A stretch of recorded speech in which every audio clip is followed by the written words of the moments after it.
के कोने कोने में YouTube के माध्यम से हमसे गुरु मंत्र लेकर वैदिक परंपरा में आगे बढ़ने वाले मेरे प्रिय शिष्यों और YouTube के माध्यम से हमें सुनने वाले सज्जन और सन्नारियों, चलिए आज आपको सूर्य, बुध और मंगल की युति जब संतान भुवन में होती है तो क्या होता है।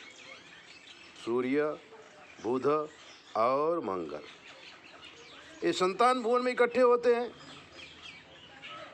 तो जीवन में क्या होता है और किस दोष का ये सूचक है। सूर्य और मंगल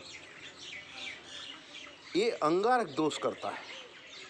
सूर्य भी पावरफुल, मंगल भी पावरफुल, लेकिन जब उसके साथ बुध मिल जाता है, बुध नपुंसक ग्रह है, तो सूर्य के प्रभाव को, मंगल के प्रभाव को बुध साइलेंट कर देता है और अपना वर्चस्व दिखाता है। ऐसे व्यक्तियों को संतान होने में काफ़ी तकलीफ होती है। शादी के 4-5 साल तक जब बच्चे नहीं होते हैं तब ये लोग शिव उपासना करते हैं और अगर कुछ ज़्यादा दोष खराब न हो तो संतान हो जाता है, जीवन चल जाता है। एक बार संतान हो जाने के बाद संतान भुवन में क्या प्रॉब्लम है ये बहुत ही कम लोग देखते हैं अथवा दिखाते हैं। संतान हो गया, अब उसको ये पढ़ाने की कोशिश करते हैं, हाई एजुकेशन, लेकिन ऐसे बच्चे हाई एजुकेशन लेने में फेल हो जाते हैं। पढ़ते तो हैं, पावर भी आता है, तमन्नाएं भी होती हैं, लेकिन टॉप पर पहुंचते पहुंचते माँ बाप का सूर्य, बुध और मंगल का दोष इन्हें परेशान करता है और मानसिक चित्तवृत्ति इनकी बदल जाती है। इसलिए जिसे टॉप में पहुंचना चाहिए, टॉप की नौकरी होनी चाहिए, वहां तक नहीं पहुंच पाते हैं। लेकिन हाँ, अगर शिव की उपासना करते रहें, मंगल का दान करते रहें, प्रतिदिन सूर्य की पूजा करते रहें तो कुछ प्रभाव तो आ ही जाता है। अब आपको बता रहा हूँ बात बलबीर सिंह की। सिख थे, गुरुद्वारे में सेवा करते थे, दिल्ली में रहते थे। गुरु नानक की कृपा थी इनके ऊपर, धन का भंडार लगा हुआ था, फिर भी पति पत्नी दोनों गुरुद्वारे जाते थे और पूरा दिन गुरुद्वारा में सेवा करते थे। ब्याह पर सब बच्चा संभालता था जगपाल। अब जगपाल सिंह की शादी हुए 7-8 साल हो गए थे, बच्चा नहीं हो रहा था। किसी तरह से चलते चलते इनके जीवन में साधु संतों का मिलन था, खूब आशीर्वाद भी था, दिल के बड़े अच्छे थे,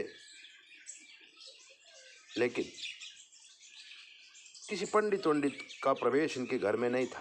ज्योतिष शास्त्र में भी इनका विश्वास कम था। जो करेगा बाबा ठीक ही करेगा। हाँ, लेकिन गुरुद्वारे में जा करके रोज प्रार्थना जरूर करते थे। शायद उसी प्रार्थना का प्रभाव हो। गुरु ग्रंथ गुरु नानक साहब ने कृपा कर दिया और एक दिन उनकी पत्नी परबिंदर कौर यानी कि बहू परबिंदर कौर YouTube देख रही थी और हमारा वीडियो उसको मिल गया। जब हमारा वीडियो उसको मिल गया तो उसके अंदर ऐसे अभिलाषा जागी कि क्यों ना गुरुजी से पूछा जाए कि इतने साल शादी का हो गया, संतान क्यों नहीं हो रहा है। तब उसने हमसे बात की थी और हमने उसके और उसके पति की कुंडली मंगवाई थी, फोटो भी मंगवाई थी, अध्ययन किया, संतान योग था, लेकिन संतान भुवन में सूर्य, बुध और मंगल बैठा हुआ था। अब सूर्य जो है वो बहुत प्रभावित होता है, मंगल भी वैसा ही है, विद्युत कांति समप्रभा। सूर्य का मंत्र है जपा कुसुम संकाशम काश्यपेयम महादित्यम तमोरिम सर्व पापग्नम प्रणतोस्मि दिवाकरम। और मंगल है धरणी गर्भ संभूतम विद्युत क्रांति समप्रभम कुमारम शक्ति हस्तम चा मंगलम प्रमाम्य। सूर्य भी तेजस्वी है, मंगल भी तेजस्वी है, लेकिन बुध आने से इनका पावर साइलेंट हो जाता है। मैंने बहू को समझाया कि देखो बेटा ऐसा ऐसा ऐसा ऐसा योग है।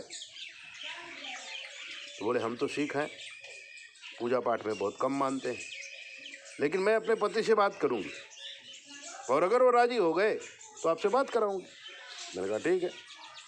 और दूसरे दिन अपने पति के साथ उसने बात कराई थी। हमने उसको ओम नमः शिवाय का जप बताया और हमारे आश्रम के अंदर उनके सारे ग्रहों की विधि की गई। परमात्मा की कृपा हुई और उनके यहाँ एक बेटी का जन्म हुआ। बेटी बढ़ने लगी, 3 साल बाद एक बेटा भी पैदा हुआ और आज वो हमें 12 महीने में 2 साल में फ़ोन करके और अगर कोई अड़चन होती तो पूछते हैं। मित्रों, सनातन धर्म एक ही है, बाकी जो पूजा क्रम है वो सबका अलग अलग है, लेकिन एकम ब्रह्म द्वितीयो नास्ति। भगवान एक ही है। जिस नाम से हम पुकारेंगे उसी नाम से आकर के हमारी रक्षा करेगा। तो अगर आपके जीवन में कोई कष्ट है तो 9825200108 पर फ़ोन करके पूछ लीजिए। चैनल को सब्सक्राइब करिए, लाइक करिए और दूसरों को भी भेजिए। 9825200108 पर फ़ोन करके आप अपनी समस्या हमें बता सकते और हम उसका सही मार्ग आपको बताएंगे। जय बोले।